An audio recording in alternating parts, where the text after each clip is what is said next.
হচ্ছে আমার আমানত এর রক্ষক। আমরা কিভাবে রক্ষা করি? মহিলাকে বলছে যে আমার আমানত নানাভাবে, নানা রূপে, নানা জায়গায় এই মহিলারা থাকবে। কেমন করে? মহিলারা হচ্ছে কোকিল পাখির মতো। কোকিল পাখি যেমন বাসা বাঁধতে জানে না, জানে কি? যারা আমার বাপ সমতুল্য ব্যক্তি আছেন ওরা হয়তো ভালো বলতে পারবে। কোকিল পাখি কোনোদিন বাসা বাঁধতে জানে না। যখন এর ডিম দেওয়ার সময় হয়, ডিম দেওয়ার সময় হয়, তখন উঠতে উঠতে এসে কাকের বাসায়, বিভিন্ন যা পাখি পায় কাকের বাসায় তারা এসে ডিমকে ছড়িয়ে দেয়। আর ওই কাক কি করে? ওই কোকিলের ডিমকে তারা নিয়ে থেকে বাচ্চা উঠায়।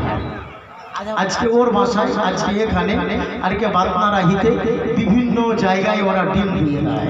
তাহলে মহিলারা হচ্ছে কোকিল পাখির মতো, নানাভাবে, নানা রূপে, নানা জায়গায় মহিলারা থাকবে। আল্লাহ রাসূল বলছেন খবরদার এই মহিলাদের সাথে তোমরা খিয়ানত করিও না। ওদের মূল্যকে বুঝিয়ে দাও, ওদের সাথে ইনসাফ করো, ওদের অধিকার তোমরা মেনটেন করে চলো। খবরদার মহিলাদেরকে তোমরা বেনিয়তি করিও না। কেমন নানাভাবে? একটা মহিলা, একজন মহিলা হচ্ছে আমার মা, ওই মহিলাটা হচ্ছে আমার বাবার স্ত্রী, আবার ওই মহিলাটা হচ্ছে কাউরির বোন, আবার ওই মহিলাটা কাউরির হচ্ছে মেয়ে। তাহলে আমার মাটা তিনটা জায়গায় স্থানরত হয়। প্রথমে কাউরির হলো মেয়ে, তাহলে দ্বিতীয় হচ্ছে কাউরির হলো বোন, আবার ওই মাটা আমার বাবার হচ্ছে স্ত্রী, আবার ওই মাটা হচ্ছে আমার আম্মা জান। তাহলে বলুন তো, একটা মেয়ে নানাভাবে, নানা রূপে, নানা জায়গায় তোমাদের মধ্যে থাকবে। হে আমার উম্মত, খবরদার খবরদার এই মহিলাদের সাথে তোমরা খিয়ানত করো না। নানাভাবে, নানা রূপে আমাদের জায়গায় থাকবে। আমরা মহিলার কত মূল্যায়ন করি, কত মান্যতা দিই। আজকে আমরা ক্ষণস্থায়ী জীবনে যখন কোনো মহিলাকে খুঁজতে যাই, কোনো মহিলাকে দেখতে যাই বৌমা করার জন্য, স্ত্রী করার জন্য, তখন আমরা কত মত, কত ধারণা আমরা পেশ করি। এবং পর্যন্ত মেয়ে দেখার আগে আমরা অ্যাডভান্স সেই আইবারিকে দিয়ে যে ঘটকদার রয়েছে তাকে বলে দিই 1.5 লক্ষ টাকা, 2 লক্ষ টাকা লাগবে, তাহলে ওই মহিলাটার সাথে আমার মেয়ের, আমার ছেলের বিয়ে দেব। আমরা কতটুকু মূল্যায়ন করি? এটা আল্লাহ রাসূলের আমানত। আজকে মহিলারা এই জন্য লাঞ্ছিত, অপমানিত হচ্ছে। বিশেষ করে আমাদের মধ্যে ডিমান্ডটা দেখা দিয়েছে।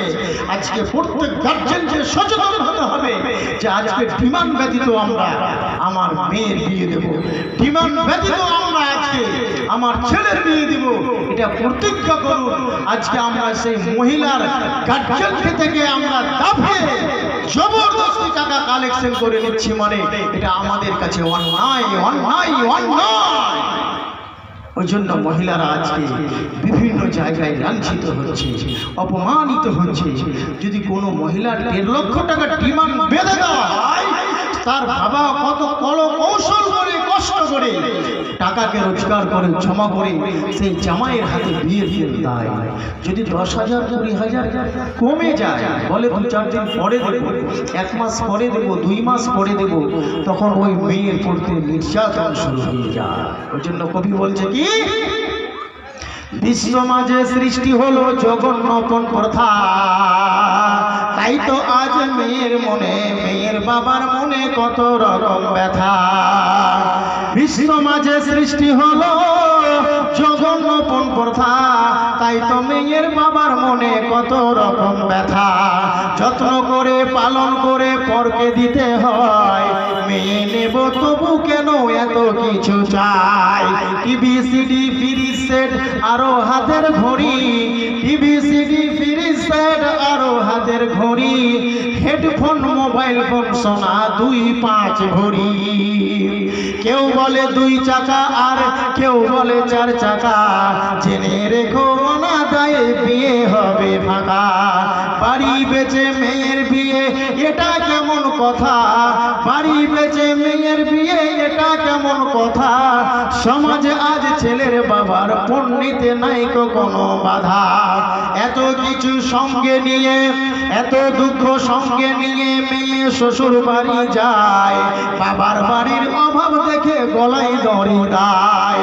গলায় দড়ি দিয়ে শুধু আত্মহত্যা করে, গলায় দড়ি দিয়ে তারা আত্মহত্যা করে।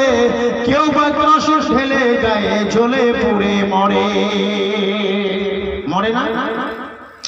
নারী জাতি মায়ের জাত, নারী জাতি মায়ের জাত, শোনো বিশ্ববাসী। নারী জাতি মায়ের জাত, শোনো বিশ্ববাসী।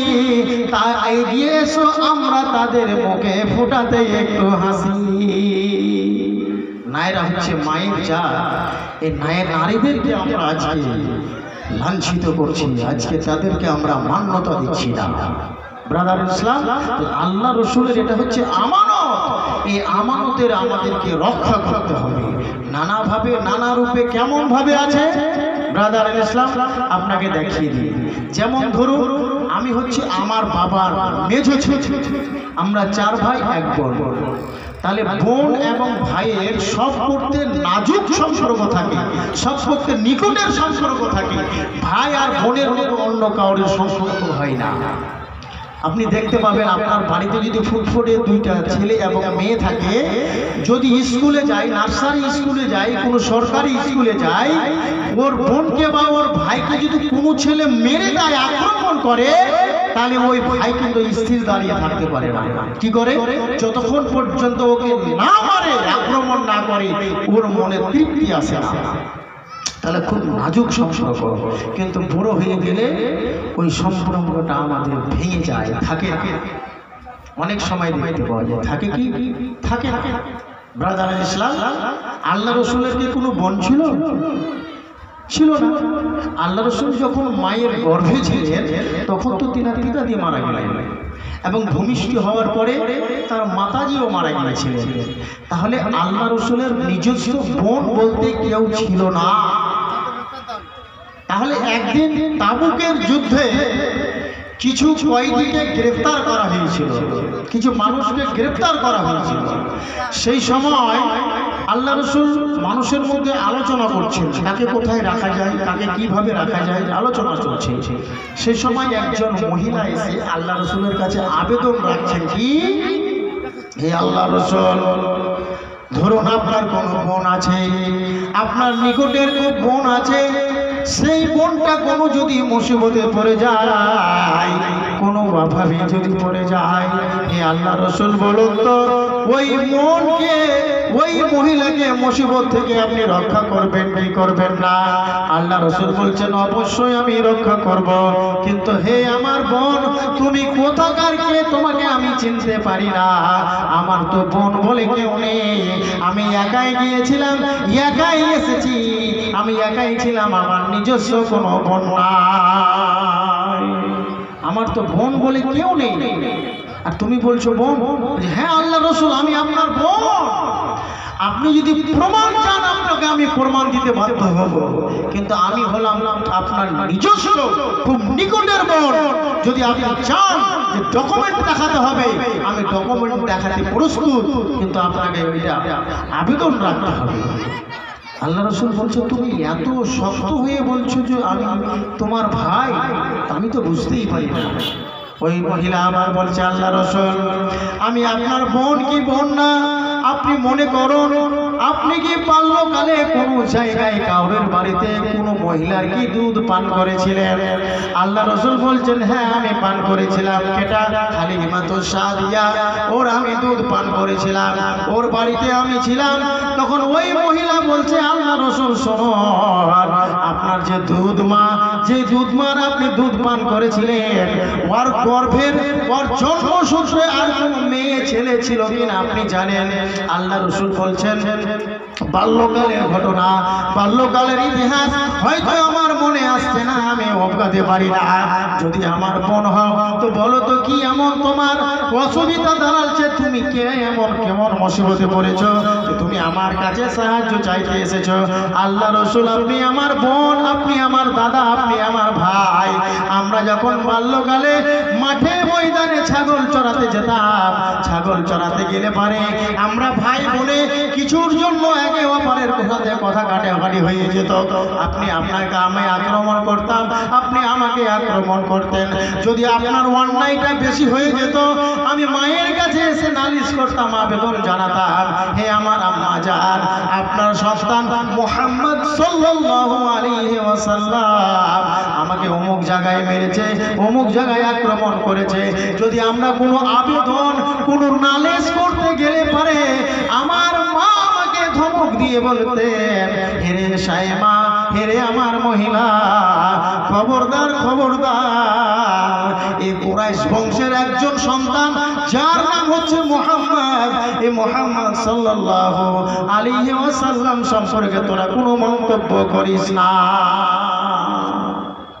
আমরা বিচার পাইনি, আপনাকে আম্মা এত ভালোবাসতেন। হাসি মজাক করতে করতে যদি একটু মারামারি হয়ে যেত, মায়ের কাছে আবেদন রাখতাম, মা কিন্তু গ্রহণ করতেন না। কেন? আমরা হয়তো মনে মনে ধারণা করছি, কল্পনা করছি যে আল্লাহ রসুল হালিমাতুস সাদিয়ার বাড়িতে গিয়ে দুধ পান করলেন। হালিমাতুস সাদিয়া আল্লাহ রসুলকে দুধ পান করে মানুষ করিয়েছেন, এটা আমরা মনে মনে ধারণা করছি।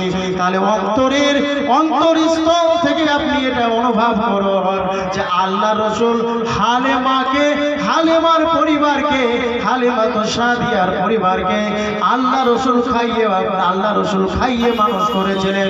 আপনি বলবেন বুঝতে পারলাম না, কেমন করে একজন বাল্য শিশু, কেমন করে একজন ছোট মুহাম্মদ সাল্লাল্লাহু আলাইহি ওয়াসাল্লাম কেমন করে খাওয়ালো? শুনুন তো, হে আল্লাহ রসুলের জামানায়, সেই জামানায় অনেক মহিলা মক্কার মাটিতে আসতো, আসার পরে ছোট ছোট বাচ্চাদেরকে মানুষ করার জন্য গরিব বাচ্চা যারা থাকতো বা এমন এমন বাচ্চাকে তারা নিয়ে যেত। কিন্তু সবাই সব বাচ্চাকে নিয়ে গেল, সংক্ষেপে আমি বলছি, কিন্তু হযরত মুহাম্মদ মুস্তাফা সাল্লাল্লাহু আলাইহি ওয়াসাল্লামকে কেউ আর নিচ্ছে না, কেউ আর গ্রহণ করছে না। হালিমাতুস সাদিয়া তে একজন বয়স্ক উটনিকে নিয়ে এক পা দু পা করতে করতে মক্কার মাটিতে এসে উপস্থিত হলো। হওয়ার পরে দেখছে আর বাচ্চা পাওয়া যায় না। যারা আগে এসেছিল সবাই কিন্তু সেই বাচ্চাকে নিয়ে গমন করেছে।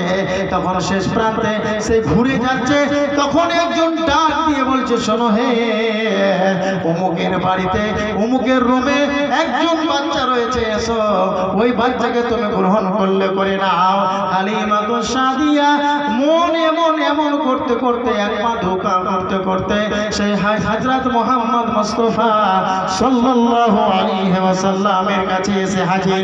এবং নবী মুহাম্মদ হযরত হালিমা বলছেন, যখন শিশু মুহাম্মদ সাল্লাল্লাহু আলাইহি ওয়াসাল্লামকে আমি গ্রহণ করলাম, যখন আমি কাঁধে নিলাম, নেওয়ার পরে যখন আমি হাঁটতে আরম্ভ করলাম, সেই উটের উপরে আমি সওয়ার করলাম, ওয়াল্লাহি আল্লাহর কসম খেয়ে বলছি, যেই উট আমার সবার পিছনে এসেছিল, সবারই শেষে এসেছিল, কিন্তু ওই উট এত রফতার করে, এত দ্রুত গতিবেগে চিতা বা গোতাকে ধরিয়ে পারবে না, এত গতি